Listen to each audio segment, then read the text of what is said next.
Hi hello నమస్తే, welcome to Dheeraj TV. నేను మీ anchor Janardhan.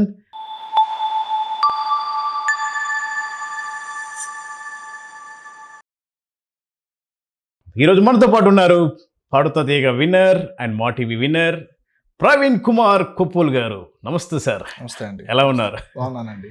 And singing star రీసెంట్గా అవార్డు వచ్చింది, చాలా సంతోషం సార్. నిజంగా ఇలాంటి అవార్డ్స్ మీరు ఎన్నో తీసుకోవాలి ముందు. నిజంగా థ్యాంక్ యూ అండి. వాట్ ఏ వాయిస్ సార్ మీది, మ్యాజికల్ వాయిస్. అలాగే మీరు యాక్చువల్గా మీ ఇంట్రడక్షన్ అంటే ఎక్కడి నుంచి వచ్చారో ఏంటి, పాడుతా తీగలో మీకు ఫస్ట్ వచ్చినటువంటి అవకాశం ఎలా ఉంది? మాది నెల్లూరు అండి. నెల్లూరులో ఉండేవాళ్ళం మేము.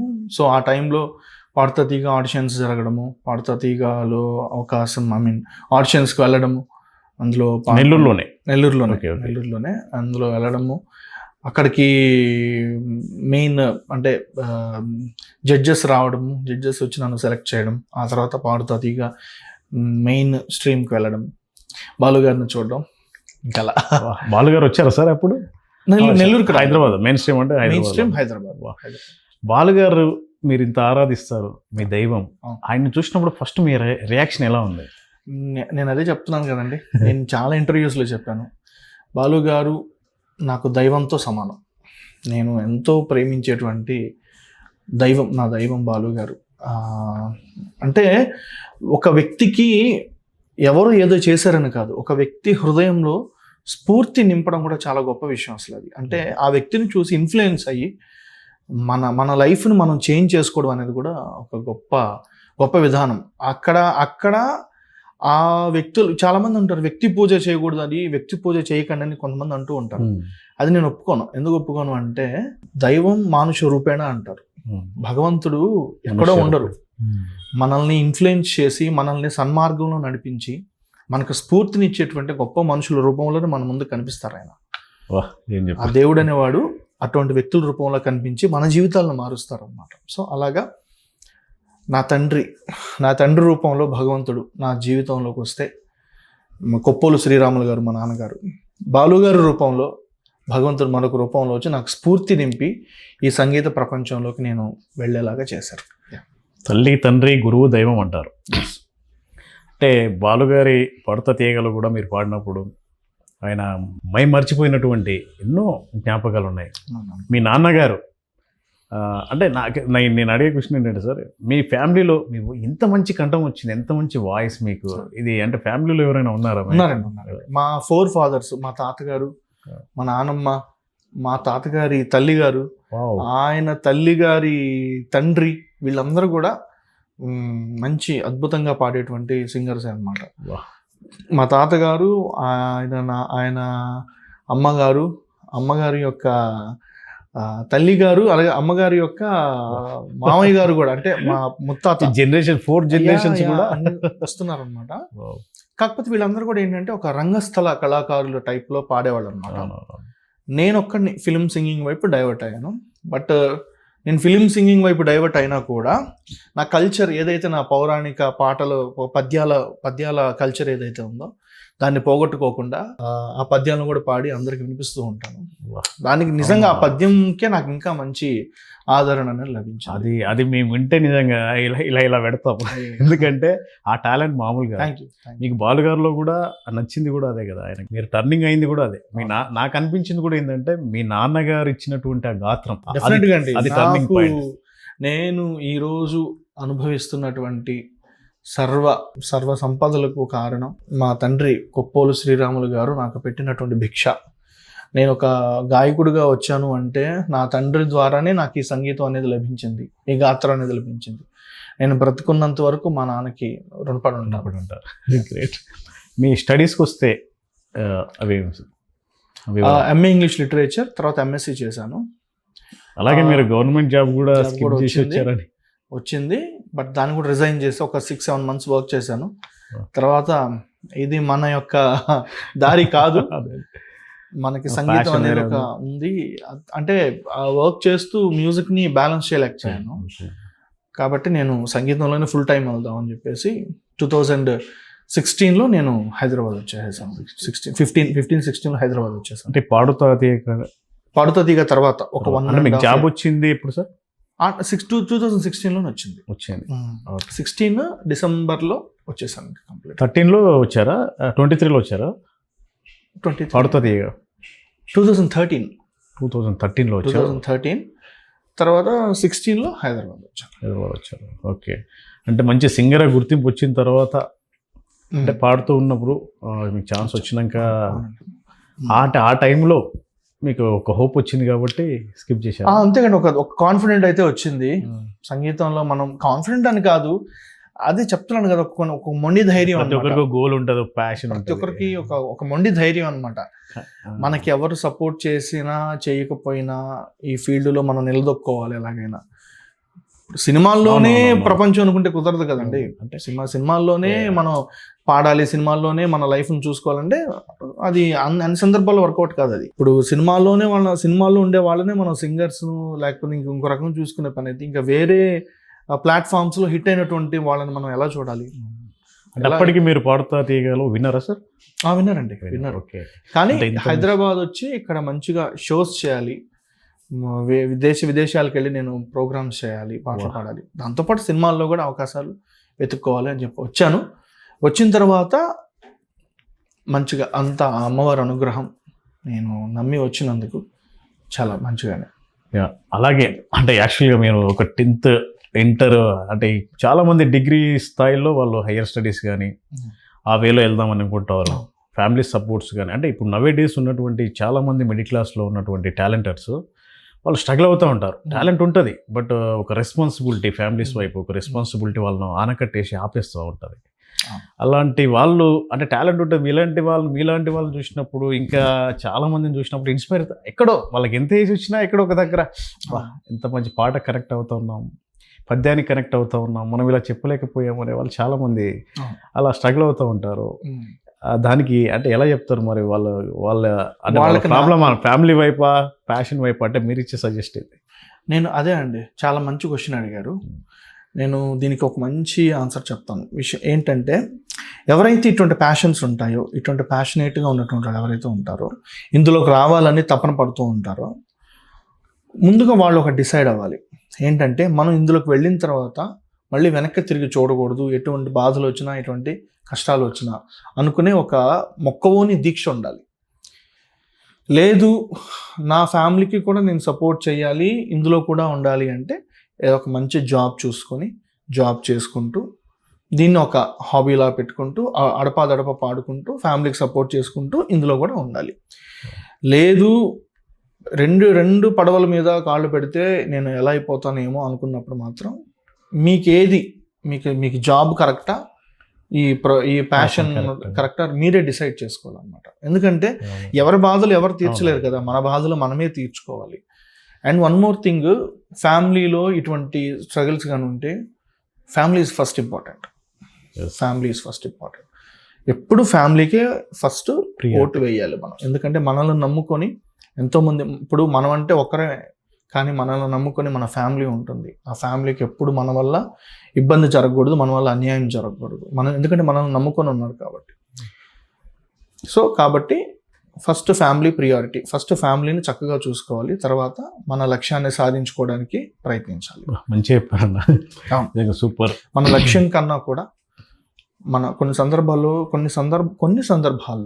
మన లక్ష్యం కన్నా కూడా మన ఫ్యామిలీ ఇంపార్ట్ అయ్యేటువంటి పరిస్థితులు వస్తాయి. ఆ సందర్భంలో మన మనుషుల్ని ఖచ్చితంగా మనం కాపాడుకోవాలి. దేవుడు అక్కడ టెస్ట్ చేస్తూ ఉంటాడు. ఖచ్చితంగా నీకు భగవంతుడు నీలో ఓపిక ఉన్నంత వరకు, నీకు మనసులో అగ్గి రవ్వ, ఆ ఫైర్ ఉన్నంత వరకు భగవంతుడు నీకు ఖచ్చితంగా ఏదో ఒక రూపంలో నీకు అవకాశాలు ఇస్తూనే ఉంటాడు. కాబట్టి అవకాశాలు ఇస్తూ ఉంటాడు కాబట్టి ఫ్యామిలీని కూడా మంచిగా చూసుకొని నీ లక్ష్యం వైపు కూడా దూసుకెళ్తూ ఉండాలి. నేనైతే ఇదే చెప్తాను. అట్లీస్ట్ ఫ్యామిలీ ఒక స్టెబిలిటీగా ఉన్న తర్వాత next step. And one more thing, ఇంత త్యాగం, ఇంత సాక్రిఫైస్ చేసినటువంటి నీకు ఆ ఫ్యామిలీ నుంచి కూడా అదే సపోర్ట్ ఉండాలి. చాలా చక్కగా చెప్పారు. ఎందుకంటే నేను ఆ ఫ్యామిలీ సపోర్ట్ని చూసాను నా లైఫ్లో. నేను మ్యూజిక్ ని ప్రొఫెషన్ గా తీసుకోవాలని వచ్చినప్పుడు అలాంటి స్ట్రగుల్స్ ఏమైనా ఉన్నాయా? రిజైన్ చేసి వచ్చినప్పుడు మా నాన్న ఫట్ ఒకటి వీకెండ్ నన్ను జాబ్స్ రావడం లేదు, అసలు మనకు జాబ్స్ రావురా, నీకు ఇంత కష్టపడి సాధించుకున్న మెరిట్లో సాధించావు జాబ్, కానీ ఎందుకు నువ్వు వదులుకున్నావు, అని చెప్పేసి అంటే నేను లేదు నాన్న మ్యూజిక్లోని సాధిస్తానని చెప్పాను. వచ్చినందుకు నేను కష్టపడి మా ఇద్దరు అక్కల మ్యారేజెస్ చేశాను. నా తండ్రికి నా తండ్రి కష్టపడకుండా ఆయన హ్యాపీగా ఉండి కాలు మీద కాలు వేసుకొని నువ్వు కూర్చోనానా నీ పనులు నేను చేసి పెడతానని చెప్పేసి నా తండ్రికి అంత ఆనందాన్ని ఇచ్చాను. దాన్ని చూసి మా నాన్న సాటిస్ఫై అయిపోయాడు. ఓకే, నా బిడ్డ మ్యూజిక్ని తన యొక్క ప్రొఫెషన్గా ఎంచుకున్నందుకు సాధించుకున్నాడు వాడని చెప్పేసి మా నాన్న సంతృప్తి చెందాడు. ఒక 4 years బ్యాక్ 2021లో మా నాన్నగారు కాలం చేశారు. కరోనా టైంలో చనిపోయారు. ఆ టైంలో మా అక్కతో చెప్పారంట, మా చిన్నక్కతో చెప్పారంట, మా నాన్న చాలా ధైర్యవంతుడు. ఒక పెద్ద ఎద్దు వస్తుంటే ఎద్దుకు ఎదురుపోయి దాని కొమ్ములు పట్టుకుని దాన్ని చేసేవాడు అనమాట. అంత ధైర్యవంతుడు, భయపడేవాడు. నాకు ఎప్పుడు ఒకటే చెప్పేవాడు, నువ్వు ఏ తప్పు చేయనంత వరకు ఎవరికి భయపడొద్దు అని చెప్పేవాడు. కరెక్ట్ మాట. నువ్వు ఏ తప్పు చేయనంత వరకు ఎవరికి భయపడొద్దు. ఒకటి, ఏదైనా కూడా నీతిగా సంపాదించుకో, న్యాయంగా సంపాదించుకో. నువ్వు తినే ప్రతి ఒక్క అన్నం మెతుకు అది నీ కష్టమై ఉండాలి. ఎవరికి అప్పు ఇవ్వకు, ఎవరి దగ్గర అప్పు తీసుకోకు. అది నీకు స్నేహితులు మంచిగా నీ లైఫ్లో ఉండాలి అంటే ఎవరికి అప్పు ఇవ్వకు, ఎవరి దగ్గర అప్పు తీసుకోకు. నీకున్న దాంట్లో తిను, సంతోషపడు. నీకున్న దాంట్లో సంపాదించుకో. నీకు ఎంత సంపాదించుకోవాలో సంపాదించుకొని కంఫర్టబుల్గా బ్రతుకు. కానీ ఎవరికి అన్యాయం చేసి మాత్రం సంపాదించుకో. ఇది నాకు మా నాన్న నేర్పినటువంటి వాల్యూస్. నేర్పారు. ఆ రోజు మా నాన్న ఆనందాన్ని నేను చూశాను అన్నమాట. సంగీతాన్ని ప్రొఫెషన్గా ఎంచుకున్నందుకు ఎంత మంచిగా చక్కగా లైఫ్ని ఇది బాగుంది నాన్న, బాగా సెట్ చేసుకున్నాం అని చెప్పి మా నాన్న. ఆ టైంలో మా నాన్న చనిపోయే టైంలో ఒక 15 minutes ఇంకా చనిపోతాడు అనగా జస్ట్ ఇలా ఆయన చూసుకొని అమ్మ మా అక్కతో చెప్పాడంట, అమ్మ ఒక 15 minutes బ్రతుకుతానంతే, నేను లైఫ్లో చాలా హ్యాపీగా ఉన్నానమ్మా. మీ ఇద్దరు మ్యారేజెస్ తమ్ముడు చేశాడు, మంచిగా సెటిల్ అయ్యాడు తమ్ముడు. మ్యూజిక్ని ప్రొఫెషన్గా ఎంచుకున్నందుకు చాలా హ్యాపీగా ఆయన లైఫ్ని చూసుకున్నాడు. హ్యాపీగా ఉన్నానమ్మా, నాకు ఇంక ఎటువంటి ప్రాబ్లం లేదు. ఒకవేళ నేను ఏదైనా అయిపోతే అమ్మని మాత్రం బాగా చూసుకోండి అమ్మా అని చెప్పేసి ధైర్యంగా వెళ్ళిపోయాడు ఆయన. సో అంతటి ఆనందాన్ని ఈ సంగీతం ద్వారా నేను మా నాన్నకి ఇచ్చానండి.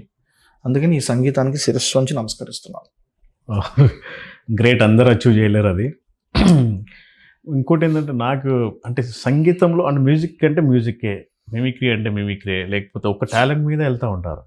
మీలో మల్టీ టాస్క్ టాలెంటెడ్స్ ఉన్నాయి. మంచి పద్యాలు పాడతారు, సింగర్, మిమిక్రీ చేస్తారు. బాలుగారి శిష్యులు కాబట్టి బాలుగారు కూడా మాకు పెద్ద ఇన్స్పిరేషన్. ఆయన ఎన్ని సాంగ్స్, ఆయన దశావతారంలో డబ్బింగ్స్ కానీ, ఆ తాలికట్టు శుభవేళ మ్యూజిక్, వాటి మిమిక్రీ లెజెండ్స్. అసలు అలా చాలా వరకు నేను అబ్జర్వ్ చేసింది అంటే చాలా సింగర్స్ ఉంటారు, బట్ మీలో ఉన్న చాలా లక్షణాలు, బాలుగారిలో ఉన్న చాలా లక్షణాలు కొంతమేరకి చాలా వరకు మీలో కనిపిస్తాయి. మల్టీ టాలెంటెడ్ టాస్క్లు కనిపిస్తాయి. అంటే ఆయన్ని చూసి ఇన్ఫ్లుయెన్స్ అయిన వాడిని కాబట్టి, ఆయన చూసి ఇన్స్పిరేషన్ పొందిన వాడిని కాబట్టి ఖచ్చితంగా ఆయనలాగా నేను ఆయన యొక్క స్టైల్ని నేను తీసుకున్నాను అనమాట. ఆయన వేసినటువంటి ఆల్బమ్ కానీ అదే ఇన్స్పిరేషన్తో మీరు చేశారని. అవును చేశాను. సూపర్. అసలు అంటే అది మిమిక్రీ ఎట్లా వచ్చింది సార్ మీకు? అది చిన్నప్పటి నుంచి అదొక సరదా అండి. స్టేజ్ పైన మాట్లాడుతున్నప్పుడు ఇప్పుడు సపోజ్ ఏదైనా అక్కినే నాగేశ్వరరావు గారి పాట వచ్చింది, ఏదైనా మంచి పాట పాడాలి అనుకున్నప్పుడు అక్కడున్న జనాల్ని మనం పాటతో పలకరించకుండా కొంచెం అక్కినేనగా నాగేశ్వరరావు గారి వాయిస్లో అలా అదే మీరు కూడా అద్భుతంగా చేస్తున్నారు. సరదాగా ఏమిటి సైలెంట్గా ఉంటారు, కొంచెం గట్టిగా చప్పట్లు కొడితే పాట పాడకుండా పోతావేంటి, పాడతా ఖచ్చితంగా కదా అంటే అద్భుతం. ఎలా ఉంటుంది అసలు అంటే జనాలు కూడా చాలా హ్యాపీగా ఎంజాయ్ చేస్తారు అనమాట. తర్వాత చిరంజీవి గారి పాట వచ్చింది, బంగారు కోడిపెట్టు. ఏమిటి సైలెంట్ గా ఉంటే నా గొంతులోంచి పాట రావాలన్నా నా కాళ్ళు ఊగాలనో కొంచెం అలా అవుతూ ఉంటుంది, కొంచెం గట్టిగా చప్పడు కొడితే పాటను స్టార్ట్ చేసి వావ్ అనిపించరా అసలు. ఇలా పాట పాడిన తర్వాత ఈ వాయిస్ చేస్తే ఇలా వస్తుంది, రెస్పాన్స్ హైప్ భలే ఉంటుంది అలా. తర్వాత నందమూరి తారక రామారావు గారి పాట ఏదైనా వచ్చింది, ఆకాశానికి చిల్లి పడింది భూమి ఈనింది అన్నట్టుంది ఈ జనసందోహాన్ని చూస్తుంటే ఒక్కోసారి గట్టిగా చప్పట్లు కొడితే పాటను స్టార్ట్ చేస్తాం. ఇలా ఏం సరదాగా చేస్తున్నారు? సరదాగా చేయట్లా, ప్రొఫెషనల్ గా చేస్తున్నారు మీరు. చేస్తే బాగుంటుంది. అంటే ఆ జనాలకి ఆ ఎంటర్టైన్మెంట్ ఉంటుంది. మీరు మిమిక్రీ రంగంలోకి వస్తే మాకు కాంపిటీషన్ అయిపోతుంది. అయ్యో నో వే అండి. అంటే ఇది ఒక సరదా చేస్తున్న నా మెయిన్ స్ట్రీమ్ ఎప్పుడు సంగీతమే, మ్యూజిక్. కాకపోతే ఏంటంటే దాన్ని ఎంటర్టైన్ ఎంత అంతే చేయాలో అంత అంతే. చేస్తారు. ఇప్పుడు సరదాగా మొన్న ఒక ప్రోగ్రామ్ కి వెళ్ళినప్పుడు ఒక పాట అడిగారు ఇక్కడ. ఒక పాట అడిగితే ఆ పాట హమ్మింగ్ పాపం ఆ ఫీమేల్ సింగర్కి రాదు. అప్పుడు నేను ఏం చేశాను, ఫీమేల్ సింగర్ ఏమన్నారంటే, సార్ నేను పాట నుంచి స్టార్ట్ చేస్తానంటే, కాదండి, ముందు ఆలాప్ ఉంది, ఆలాప్ పాడాలి, ఆలాప్ పాడితే జనాలు దాన్ని బాగా తీసుకుంటారు. అంటే నాకు ఆలాప్ మర్చిపోయానండి, తప్పు పాడకూడదుగా అన్నారు అన్నమాట పాపం ఆవిడ. అంటే సరే ఉండండి, నేను ఆలాప్ని మీ శృతిలో పాడతాను, అక్కడి నుంచి పాట అందుకోండి మీరు అని చెప్పాను అనమాట. యాజ్ ఇట్ ఈజ్ అలాగే పాడడానికి ప్రయత్నించా. అది సూపర్. అసలు ఎలా అంటే జనాలందరూ ఆశ్చర్యపోయారు.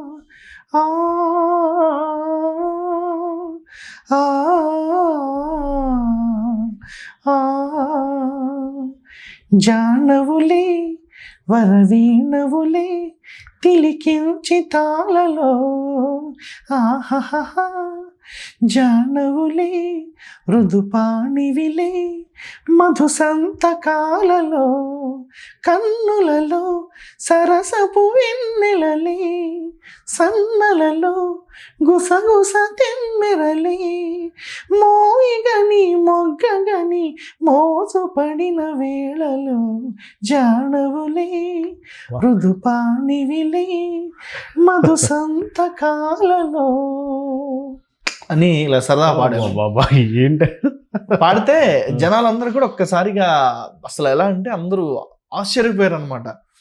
పక్కన ఫీమేల్ సింగరు, ఇంకొక ప్రోగ్రామ్కి నన్ను పిలవకండి, మొత్తం మీరే పాడుకోండి అని అంట. అలాగా అదొక సందర్భం. మళ్ళీ ఇంకో సందర్భం, ఒక అది మాయదారి సిన్నోడు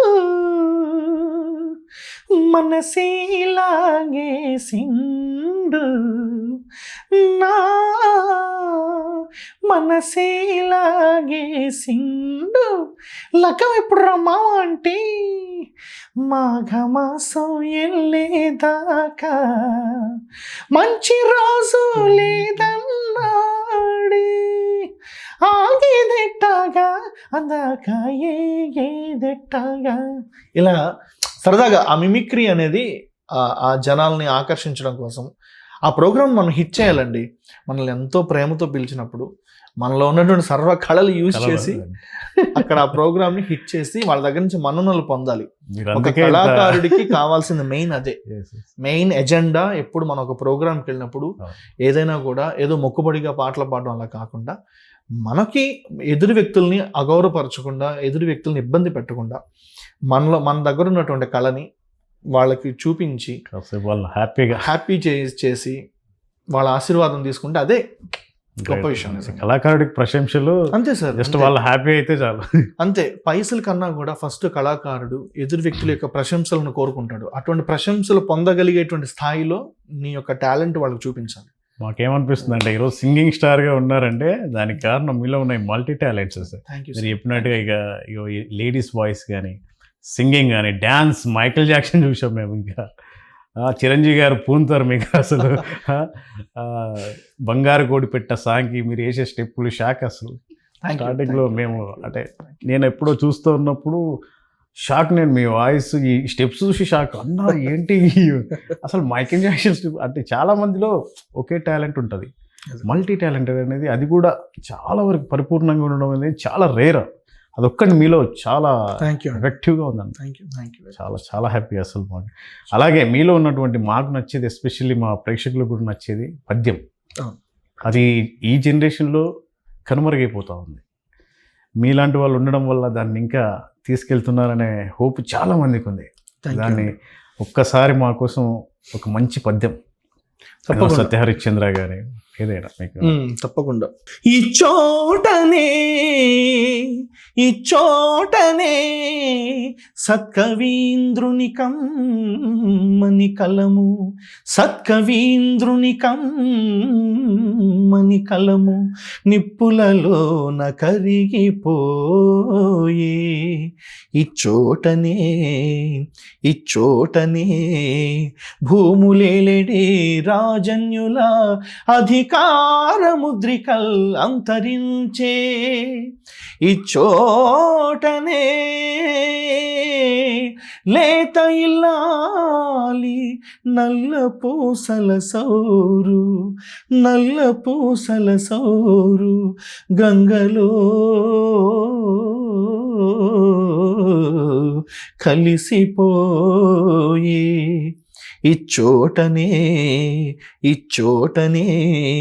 ఎట్టి పేరెన్ని కంగనుగొన్న చిత్రలేఖకుని చేయనసించే ఇది పిశాచులతో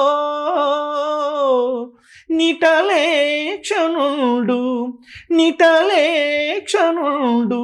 గజ్జ కదలించి ఆడు రంగస్థలం ఇది మరణదూత తీక్షణమౌ దృష్టులలయ అవని పాలించు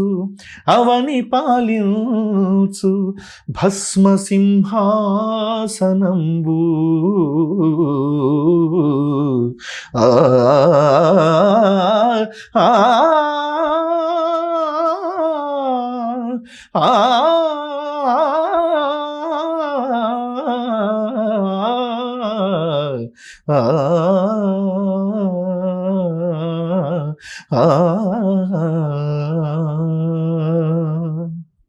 బా ఏం ఆలాపన సార్. నిజంగా ఈ జనరేషన్లో మీలాంటి ఈ వాయిస్లు వినడం అనేది మాలాంటి వాళ్ళు చేసుకున్నటువంటి మా జనరేషన్ చేసుకున్న పెద్ద. Thank you. నేననే కాదండి, మోస్ట్లీ మన తెలుగు రాష్ట్రాల్లో ఉన్నటువంటి సింగర్స్ అందరూ కూడా రోజుకు ఒక పద్యం నేర్చుకోవాలనేది నా అభిలాష. మన తెలుగు వారికి ముఖ్యంగా ఈ తెలుగు భాషను ప్రేమించే వాళ్ళకి తెలుగు పద్యం అంటే చాలా ఇష్టపడుతూ ఉంటారు. అటువంటి వాళ్ళకి మన తెలుగు రాష్ట్రాల్లో ఉన్నటువంటి సింగర్స్ రోజుకు ఒక చిన్న పద్యం నేర్చుకొని వాళ్ళకి పాడి వినిపిస్తే, అది సోషల్ మీడియాలో అప్లోడ్ చేస్తే చాలా బాగా నిజంగా పద్యాలు అనేవి ఇంకా జనబాహుళ్యంలోకి వస్తాయి. ఇప్పుడున్నటువంటి జనరేషన్ కూడా బాగా నేర్చుకుంటారు. ఇప్పుడున్న నవేడేస్ ఇంగ్లీష్ అని చెప్పి కార్పొరేట్ లో ఫైన్లు పెట్టడం అలా అన్ని భాషలు నేర్చుకోవాలి. మన భాషని ఇప్పుడు ఇంగ్లీష్ అనేది ప్రపంచ భాష, ప్రపంచంలో ఎక్కువగా వాడబడుతున్నటువంటి భాష. అది నేర్చుకోండి, తప్పేం లేదు, నేర్చుకొని. కానీ మన తల్లిని మర్చిపోకూడదు కదా. నాకు ఇది బాగా నచ్చిందంటే తమిళ్లో కన్నడలో వాళ్ళు ఫస్ట్ ప్రియారిటీ ఇస్తారు. మన తెలుగులో కూడా అంత ప్రియారిటీ ఇస్తే బాగుంటుంది. అలా వచ్చి మన తెలుగు భాషలో ఉన్న ఒక చిన్న పద్యం నేర్చుకున్న, రోజుకు ఒక చిన్న పద్యం నేర్చుకున్న చాలా గొప్పగా ఉంటుంది. నిజంగా మన ప్రవీణ్ సార్ గారు చెప్పినట్టుగా చాలామంది ఇంప్లిమెంట్ చేస్తే మన తెలుగు ఖ్యాతిని కానీ ఆ సంప్రదాయాలని కానీ మనం ముందుకు తీసుకెళ్ళిన వాళ్ళు అవుతారు. ఇది మనం నోట్ చేసుకోవాలి. అలాగే మీ నాన్నగారికి ఎన్టీ రామారావు గారు ఇచ్చినటువంటి ఒక చిన్న బిరుదు అని విన్నాము. అవునండి. అలాంటి అప్లాజ్ ఎప్పుడు వచ్చి?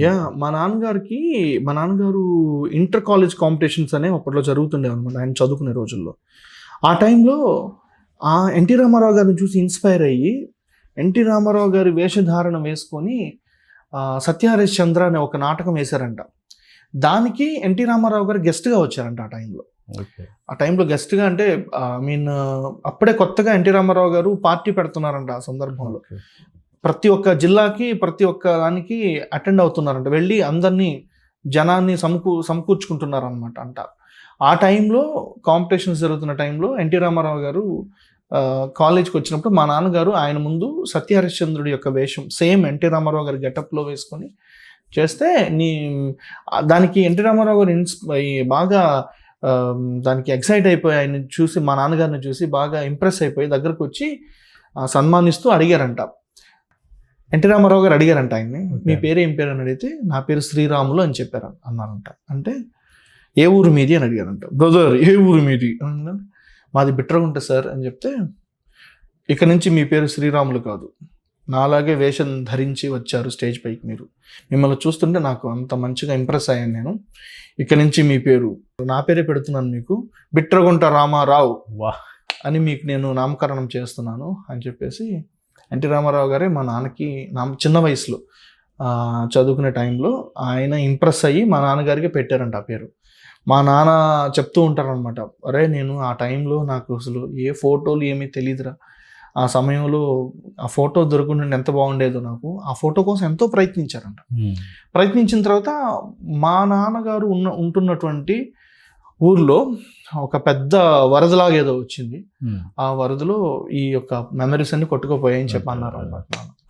సో అలాగే ఎన్టీ రామారావు గారు మా నాన్నకి పిట్రగుంట రామారావు అని నామకరణం చేశారు. సకల కళా వల్లభుడు. ఆయన చూడడమే చాలా రైరు. అలాంటిది ఆయన నుంచి బిరుదు పొందడం అనేది మీ వంశంలో అలా వస్తుందన్నమాట. గ్రేట్. అలాగే బాలుగారి నుంచి మీకు వచ్చినటువంటి మేము చూసాం తానా సభలో అనుకుంటా, ఐ థింక్ కదా, ఏమి పుణ్యము చేసుకునేరా పాడుతా తీయగా నీ వంటి మిత్రుణ్ణి కన్నందుకు, గాయకుడిని కన్నందుకు. గాయకుడిని ఎంత కాంప్లిమెంట్ అసలు. అది అంత ఆశీర్వదిస్తారని నేను అనుకోలేదు అసలు. ఎందుకంటే భక్తుడిని నేను, ఆయన నాకు భగవంతుడు. కానీ ఆయన నేను పాడిన విధానం ఆయనకు బాగా నచ్చి సడన్గా ఆయన ఎక్సైట్ అయిపోయి ఏమి పుణ్యము చేసినో పాడుతా తీయగా నీ వంటి గాయకుడిని కన్నందుకు మిత్రమా నన్ను సంబోధించి దగ్గరకు పిలిచి హక్ చేసుకుని నుదుటి మీద ముద్దు పెట్టుకున్నారు. చాలు, నిజంగా నా జీవితానికి నేను ఏదైతే సాధించాలనుకున్నానో అది ఆయన హృదయంలో నాకు అంత చోటు దొరికింది. చాలు, ఇంతకంటే ఏం కావాలనిపిస్తుంది కదా క్షణంలో. నిజంగా గ్రేట్ అప్లాజ్ అది.